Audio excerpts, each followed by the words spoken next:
Right, good morning, Year 4. Good morning, Mr. Murphy. Alright, so today we're going to be building on what we learned about last lesson by looking at forces and how to do a fair test about forces. So today we're going to be looking for people to put their hands up if they have questions or if they have answers to questions that I'm posing, and also not to talk over each other, either me or our friends in the classroom. Alright, so in the previous lesson we looked at stuff like hypotheses and different variables, as well as our introduction into forces. So the first question I'm going to ask, and everyone's going to have a couple of minutes to talk to our shoulder buddies to see if we can remember, casting our mind back to last lesson, is what is a hypothesis? So just have a quick 2-minute discussion with your shoulder buddies about what you think you remember a hypothesis is. It's something to do with like psychic powers. I think it's something to do with like it's a hypothesis. It's a guess. Hypothesis. Like a hippo? Oh yeah, like a hippo. No. Alright, so wrapping up our discussions just in the next few seconds, I'm going to ask some students what they think. Alright, so does anyone want to tell me with their hands up what they think a hypothesis is? Alana? Is it like a guess, like an estimate? A guess? Emily? An educated prediction. An educated prediction? It's very good as well. Would anyone else like to have a go? Because. If then because, that's very good. That's our formula that we learned last lesson for how to write a hypothesis. So, a proposed explanation for an event. So yes, we're making an educated explanation for why we think an event occurs. So the next question from our previous lesson, and again I'm going to give us a couple of minutes to talk with our shoulder buddies to see if we can remember it, is what is a control, dependent and independent variable? So now you have a couple of minutes to discuss with your shoulder buddies. Alright, so a control is something dependent. Dependent is something that relies on something else. To live? Or it's like a Control is manipulated. And independent.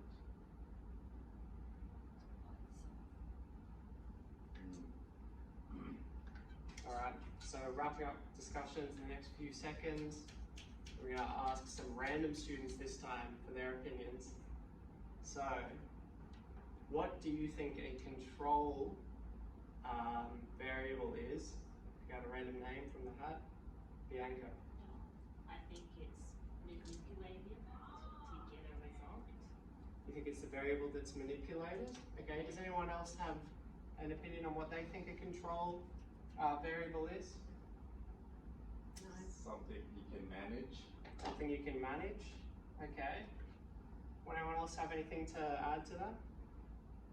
Emily, you have anything to add to that? I don't know. Alright, fair enough. We'll look at that in a second. What about a dependent variable? What do we think those are? Jason. I think the dependent variable is reliant on the independent variable. Yep, that's very good. Very good considered response to what the word dependent means. Would anyone else have anything to add on to that? No? And what do we think an independent variable is, Alana? An independent variable. I have no idea. No idea. That's alright. Does you want to ask your shoulder buddy to your right or left, see if they have any idea? Why did you ask me? Just have a little discussion with them and then I'll come back to you for the answer still. What's the question? Independent variable. The opposite of dependent variable. The opposite of dependent variable. Okay, that's a good idea. So, we've got here, a control variable are the variables that are kept constant. A dependent variable is the variable that depends on another variable, and the independent variable is the variable that isn't changed by other variables. So the independent variable is the one that I remember, was it Alana, you said that you thought the control variable was the one that we manipulate, or was that Bianca? Bianca. Bianca. It's actually the independent variable is the one that we manipulate. So if I were rolling a ball, and my whole objective was to see how far the ball rolls, the control variable, yes, Jason? So control, if you're using the ball, would be like using the same type of ball and not using a bigger one? Yep, it's everything that's kept constant. So if you're using the one size ball and you're trying to measure how the weight of the ball changes, then the independent variable would be the weight, because you're the one changing the weight of the ball. Yeah. Everything else is kept constant, and the dependent variable would be how far the ball rolls. All right. So now we're going to watch this brief video on the introduction of push and pull forces. And there will be some questions at the end of this, so remember to pay attention.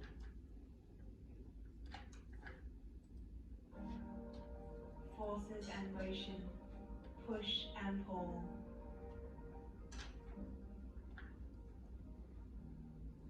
When an object moves from place to place, it's called motion.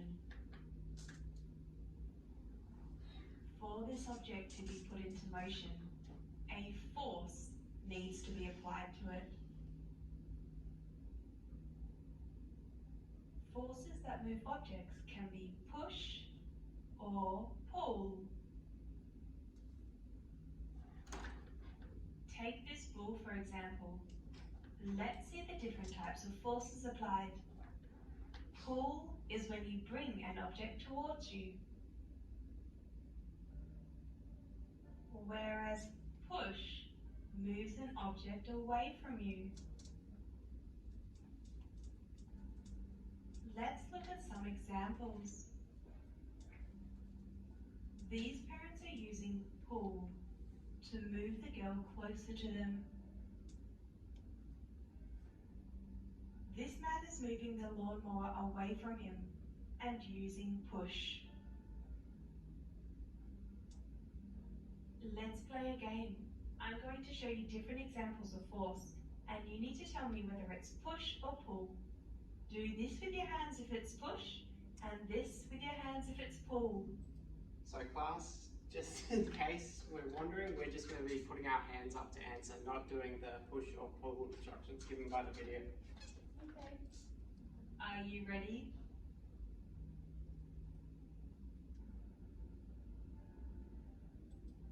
Alright, so playing the piano. Would anyone like to query as to whether they think it's push or pull? Alan? I think it's push because you're pushing the keys. You're using your fingers to push the keys. Yep, you're pushing the keys away from you. Let's see what the answer is from the video. I think that's a great answer. Push. Push.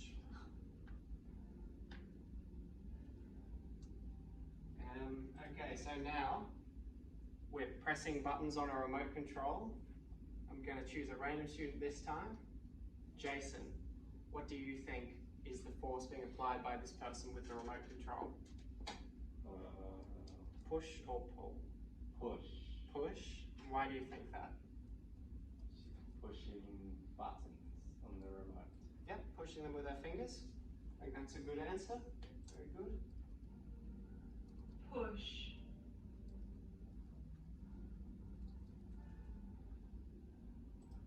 Alright, so this time we've got a young child getting his teacher to come, or perhaps parent to come and check on his robots that he's made. Do we think that the child is exerting a push or a pull on the adult that's with him? Hands up if we think we know the answer. We'll be looking for someone else to have a go at this as well. Bianca? He's pulling Pulling. And why do you think that? because he's going towards his body. Going towards his body. I did that last month. Pull. Alright, let's have a look. Pull. There you go. Alright, so That was the cutest kid ever. That one there. So, what forces do we think are being shown in this video? You've got a kid riding a bike. If you can see more than one examples of force, you're more than welcome to point out either of the ones you can see. Yes, Jason? Friction. Friction, okay. There is a friction force definitely involved with this, but for this video we're mostly looking at push and pull. So which one do you think is most apparent in this video between pushing and pulling? But friction is definitely Push. yes. Looks Pushing? like the parent is pushing the child as they ride their bike. Yep, they are pushing them. Hopefully forward and not sideways. Push. Whoa. Alright, I think there's one more here. What do we think the parents are doing with the child on the sled here? What do you think, first of all? Yes, Alana. Well, actually, sir, if you think about it, the dad is pushing and the mum is pulling. They're both doing the exact same thing. I mean, not the exact same thing, but you know. Yeah, that's very good. So you think that, why do you think the dad's pushing in this video? Because he wants the child to go forward. Yep, he's pushing the child away from himself. Very good. And why do you think the mother's pulling? Because they have the same goal. They want the son to be coming forward. Alright, so does anyone have any opinions as to why they think the mother's pulling in this situation? Emily? Why is the mum pulling? Yes. Trying to remove the kid? Yeah, that's true. That is why, I suppose. Yes, Bianca? She's making sure he's going in the right direction. Yes, by pulling the sled towards herself. Very good. And this, Push and pull. very good. Well Well done. done. That was a tricky one. A plus, Alana. Can you think of any other things that you may push or pull? So, can we think of any other things that we can push or pull? And I'm going to give you just a quick minute to talk amongst yourselves, come up with some ideas. Push And I'm up. going to ask people at random. Push and pull doors. You know how they have the doors that say push and pull? Pulling a door, yeah. Like car doors as well. Bullies pushing their victims. And I pull, pull someone other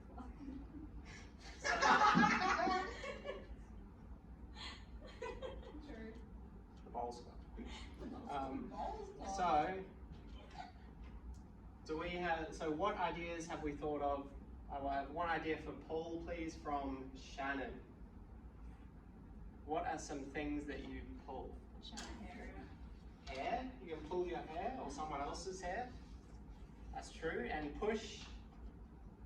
Emily. Pushing someone over. Pushing a person. You can do that, hopefully in a good-natured way. How would you good nature push someone over? Well, in a sport, I suppose, something like that. Okay, I'll do it lunchtime. I don't do that. Alright, so.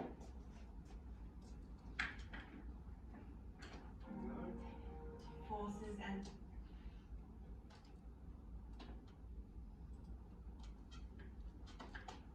Alright, so.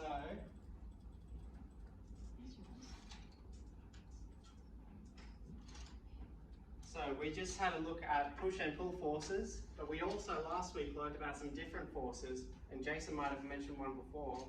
So if I'm pulling my whiteboard marker along the desk, what are some other forces other than pull or push, if we think back to last week, that might be acting upon the whiteboard marker?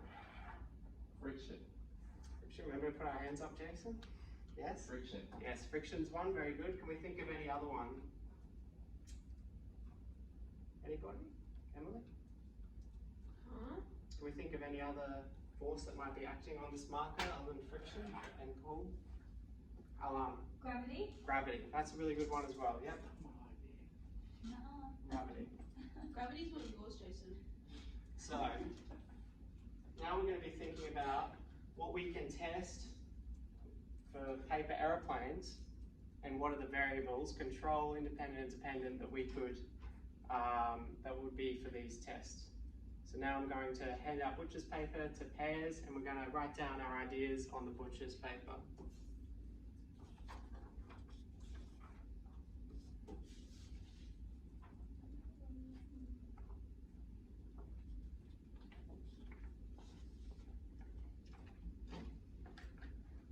What ideas do y'all have?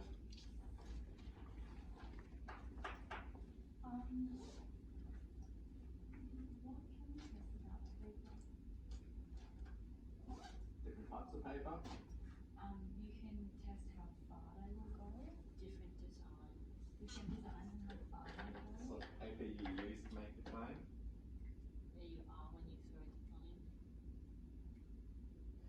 Yep, and just because the picture here has shown wingspan as the test, as the independent variable, doesn't mean that we have to use that if we want for our independent variable. That's just an example.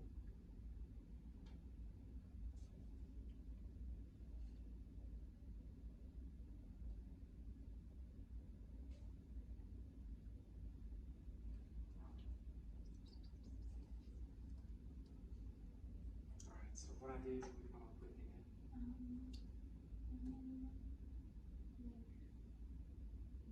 Who's going to throw the paper? Who's going to throw it? Could be a good example of a control variable. Keep that the same. Different type of paper. Yeah. Tissue paper would be very different, like cardboard. Yep, that'd be a good independent variable. Very good. Size of the plane? Size of the plane, that'd be a good one. Wind.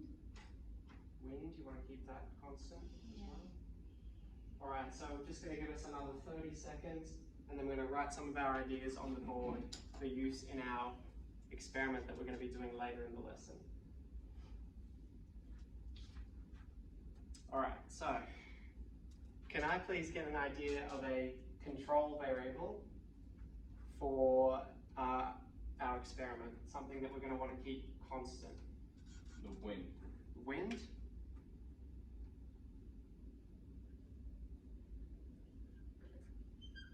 Yep. Shannon. The person throwing it. Thrower.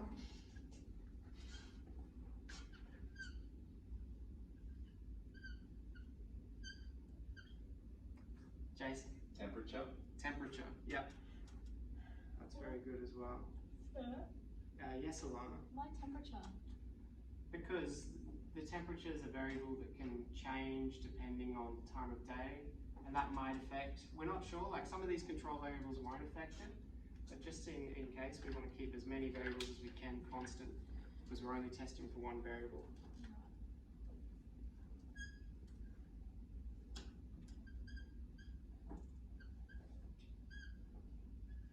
Alright, so who came up with an idea for an independent variable? This will be one that we're manipulating and changing to try to measure our dependence. So independent variable. Yes. Different papers. Papers, that's a good one.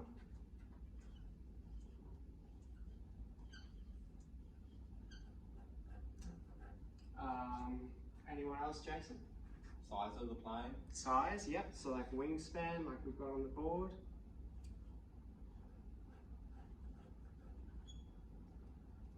Alright, and the dependent variable, what are we measuring? What's going to be affected by the independent variable that we're measuring? Yes, Jason? The distance known? The distance. Yep. How long it stays in flight? Remember to use our hands up when we're answering questions, but that is a good one. Airtime.